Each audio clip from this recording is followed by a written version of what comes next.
जी बिल्कुल, जुआ ऐप्स की प्रमोशन का ये मामला है और 22 दिन का जिस्मानी रिमांड हासिल करने के बाद आज जुडिशल मजिस्ट्रेट ने मज़ीद 8 दिन का जिस्मानी रिमांड देने से इनकार किया है। और मैं बात कर रहा हूँ मरूफ यूट्यूबर हैं सादुर रहमान उर्फ डकी भाई।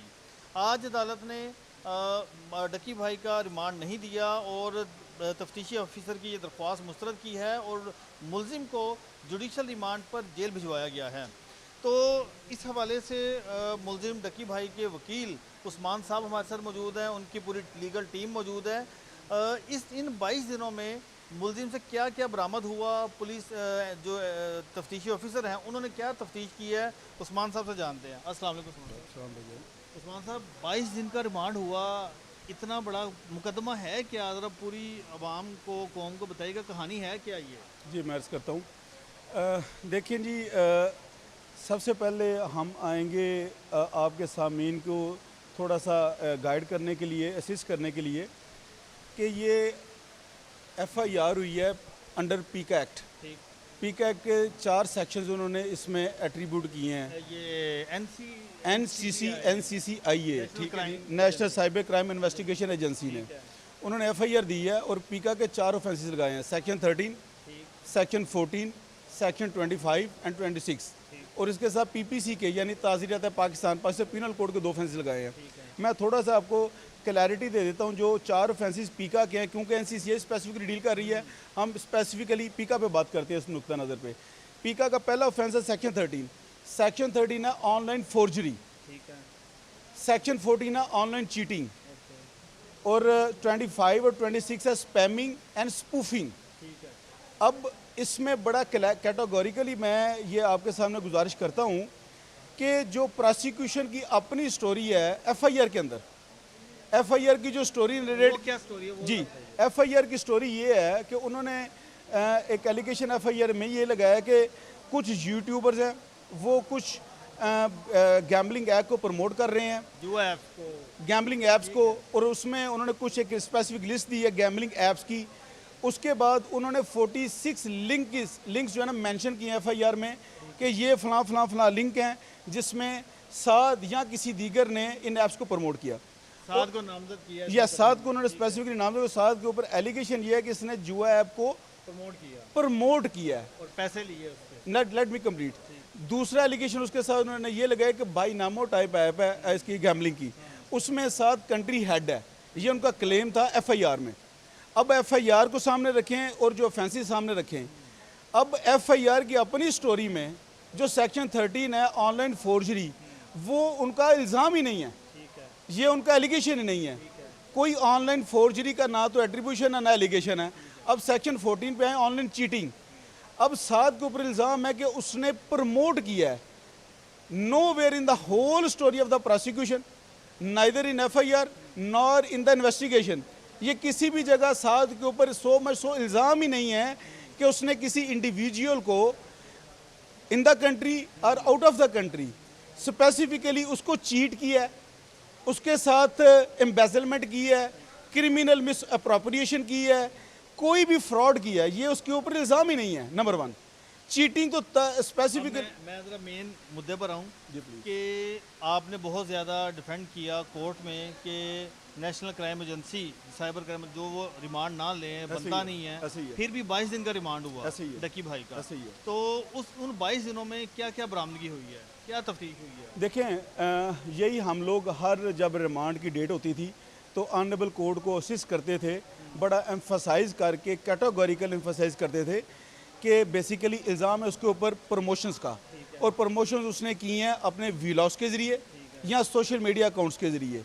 अब ये दोनों चीज़ें वो अशफाक साहब हैं उसके या सेलफोन पे या लैपटॉप पे, there is no other device which had been use for this purpose promotions. अब मोबाइल और लैपटॉप ये तो वेरी फर्स्ट डे सीज कर लिए गए थे, बरामद कर लिए। Yes, at the time of arrest mobile और वेरी फर्स्ट रिमांड पे लैपटॉप। इसके बाद हम यही कोर्ट को सीज करते रहे हैं कि जब रिमांड का जो मेन पर्पस है अंडर लॉ वो ये है कि वेपन ऑफ ऑफेंस को, क्राइम जो अपनी आपकी जो डिवाइस है उसको रिकवर करना, वो तो रिकवर हो गई थी। उसके बाद इन्होंने NCCI वाले रिपीटेडली फिर ये मनी ट्रेल्स और उसके सोर्स ऑफ इनकम और इस तरह की चीज़ें वो एप्लीकेशंस लेके आते रहे। जो लैपटॉप उन्होंने लिया जिसके कब्जे से डक्की भाई के, तो उस लैपटॉप से क्या उन्होंने कहा, क्या निकाला, क्या देखें बरामद हुआ? वो तो देखें वो लीगली बाउंड हैं कि जब भी कोई ऐसी डिवाइस NCCI ये रिकवर करती है उसका फ़ौरन वो उसका सबसे पहले एनालिसिस करते हैं, एनालिसिस के बाद फोरेंसिक करते हैं। ये प्रोसीजर है उनका। एनालिसिस एट द स्पॉट होता है अरेस्ट, और एनालिसिस बाद में PFSA के जरिए होता है। वो डेफिनेटली उन्होंने किया है, ये उनका प्रोसीजर है। उससे क्या निकला? वो देखिए वो उनका अपना प्रेरोगेटिव डॉक्यूमेंट्स हैं, उसमें मैं अर्ज करता हूँ उसमें नंबर 1 ये कि निकला क्या है वो तो मैं आपको शायद ना बता सकूं, लेकिन ये मुझे पता उसमें निकल क्या सकता था। उसमें मैक्सिमम यही है कि जो जिस टाइम पे जो सी डेट्स को जो से वीलॉग पे उसने प्रमोशंस की वो उन्होंने कोलैबोरेट किया कि जी लैपटॉप में वो वीलॉग मौजूद है। That's it. अब ये बताइएगा कि आपकी इस दौरान मुलजिम डक्की से मुलाकात भी होती रही, ऐसे ही है। क्या थोड़ी सी कोई नदामत है उनको कि जो उन्होंने जुआ ऐप्स को प्रमोट किया? ये दिस इज़ वेरी इंपॉर्टेंट। देखें पहली गुजारिश तो ये है कि होता है ना, इंसान से गलती हो जाती है, वो उस पर माफ़ी भी मांगता है, उसको लग जाता है कि यार मुझसे गलत हुआ है। मैं इसमें देखें इसमें 2 एस्पेक्ट हैं, एक लीगल है और एक मोरालिटी पे है। लीगल एस्पेक्ट तो इसका ये है और इसके साथ ही साद का ये मौक़िफ़ भी यही है, वर्शन भी यही है कि जब साद ने इन ऐप्स को प्रमोट किया है, ये आपके नाजरीन के लिए बड़ा ज़रूरी है जानना, उस डेट को ये जो ऐप्स थी ना तो पाकिस्तान में ये बैंड थी, ठीक है, ना ही इनको इलीगल डिक्लेयर किया गया था। अच्छा, यस, ना तो गवर्नमेंट ऑफ पाकिस्तान की तरफ से और ना ही किसी डिपार्टमेंट की तरफ से। इनको आपके इल्म में होगा आज से शायद हफ्ता या 10 दिन पहले एक नोटिफिकेशन सर्कुलर जारी हुआ है जिसमें 46 ऐप्स को उन्होंने बैन किया है। इससे पहले तो ये बैन भी नहीं थी, नंबर 1। नंबर 2 ये है कि साद ने इसे प्रमोट किया, प्रमोशंस की, और प्रमोशन के अगेंस्ट शायद उसने कोई फी ली होगी। कितना का पैसा कमाया? मैं अर्ज़ करता हूँ, उस पर आता हूँ बाद में। जो पहले आपका सवाल वो बड़ा अहम है आपके नाज़रीन के लिए, क्लैरिटी के लिए। उसके बाद एक फ़र्द वाहद साद नहीं था, ये मैं कोई जस्टिफिकेशन नहीं दे रहा उसकी की। ये इसी ऐप को लोगों के अलावा ये बाकायदा under the government supervision cricket matches में होता रहा है। अच्छा, यस, ऑनलाइन ये मौजूद है, कोर्ट में हमने उसकी कलर पिक्चर्स पेश की। ये at the very third remand पे क्या वो आगे जाके चलान में तो लगेंगे? जी डेफिनेट वो चैलेंज होंगी कि अब इसमें बोनाफाइड। देखें मैं इसमें अर्ज करता हूँ इस बात को, मेरा नुक्ता वही है मैं आता हूँ, कि मैं सर आता हूँ। क्या इस सारे मामले को प्रमोट करने पर अगर वो डक्की का ये बयान है कि मुझे पता नहीं था कि ये इलीगल है, क्या निदामत हुई इस पर? मैं अर्ज़ कर रहा हूँ बिल्कुल जी। देखें इस आपके इस सवाल से पहले जो सबसे ज़रूरी बात है वो मैं अपनी बात कंप्लीट करना चाहूँगा आपकी इजाज़त से। देखें गुजारिश ये है कि ये जो ऐप्स थी जिनको प्रमोट किया गया है, बिला शक व शुबा इसको किसी भी इलीगल एक्ट को प्रमोट करना कोई अच्छी बात नहीं है, वो कंडेमेबल है, इसमें कोई दूसरी राय नहीं है। मैं अर्ज़ करता हूँ, और जब ये सारी चीज़ें सामने आई हैं, साद के भी विलम में आया है, तो डेफिनेटली साद भी इस हवाले से पशेमान है, कोई दूसरी इसमें राय नहीं है। ना मुझे इस बात पे कहने में मजाक है, गुजारिश है ना। और उसकी लिखे मैं अर्ज़ करता हूँ, Saad is facing a criminal trial, a criminal jurisprudence को, क्रिमिनल लिटिगेशन को फेस कर रहा है। अब जब क्रिमिनल लिटिगेशन, क्रिमिनल लॉ की बात करेंगे और लीगल फर्टर्निटी के मेरे तमाम दोस्त इस बात से आगाह हैं बखूबी कि उसमें 2 चीज़ें होती हैं। First and most important intention, जिसको मेंस रिया कहते हैं, और उसके बाद आता है एक्ट, जिसको एक्टस रियस कहते हैं। अब अगर किसी शख्स की नीयत नहीं है को गलत काम करने की, इलीगल काम करने की, तो जो सेकंड पार्ट होगा तो उसकी वो इम्प्लीकेशंस नहीं होंगी। अब उसमें सिर्फ लेट मी ओनली 1 सेंटेंस, साद की कतन ये इंटेंशन नहीं थी कि मैं खुदा ना खास्ता किसी गैम्बलिंग को, किसी चीज़ को प्रमोट करूं। और सबसे एक और अहम बात सर, आपके और आपके नाज़रीन के लिए ये बड़ी ज़रूरी है, अगर आप मुझे इजाज़त देंगे करने के लिए। देखें ये पिछले 22 दिन में साद ने सिर्फ कोर्ट ऑफ लॉ का और NCCI का प्रोसीजर और ट्रायल नहीं भुगता, एक मीडिया ट्रायल उसने भुगता है। मीडिया में बहुत सारे ऑफिशियल्स और बाकी चीज़ें भी आके आती रही हैं। शायद ये जी गैम्बलिंग जो ऐप्स हैं उनका ये कंट्री हेड है, वहाँ से शेयर लेता है, वहाँ से इसको फंडिंग है। ये चीज़ें ऐड कर देता हूँ। मैं ये कहना चाह रहा हूँ कि इन सारी ऐप से साद ने कितना का पैसा कमाया? मैं अर्ज़ करता हूँ जी, 10-15 लाख।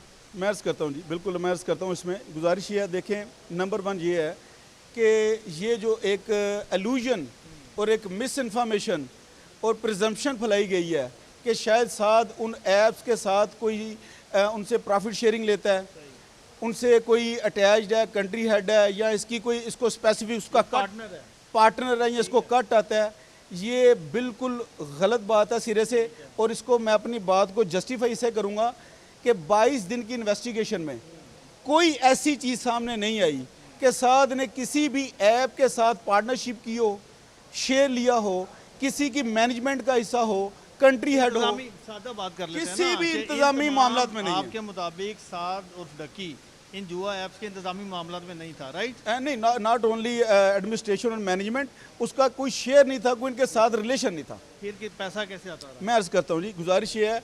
दूसरी बात रही ये जो आपने पैसे की बार बार सवाल पूछ रहे हैं, आपके सवाल को मैं इजाफा करूंगा खुद ही। क्योंकि मैं देख रहा हूँ काफ़ी दिनों से जी, बताया exactly. जा रहा है जी करोड़ों रुपया उसने Yes, कमा yes, लिया, उसके yes, अकाउंट yes, में आ yes, गए yes, yes. और फॉरेन अकाउंट है। तो ये मैं पूछना चाह रहा हूँ, ये क्या कहानी है? ये देखें, ये बिल्कुल ये मीडिया पे सुनने में हम ही ये देख रहे हैं, सुन रहे हैं कि शायद करोड़ों रुपया ये होगा, एटसेट्रा एटसेट्रा।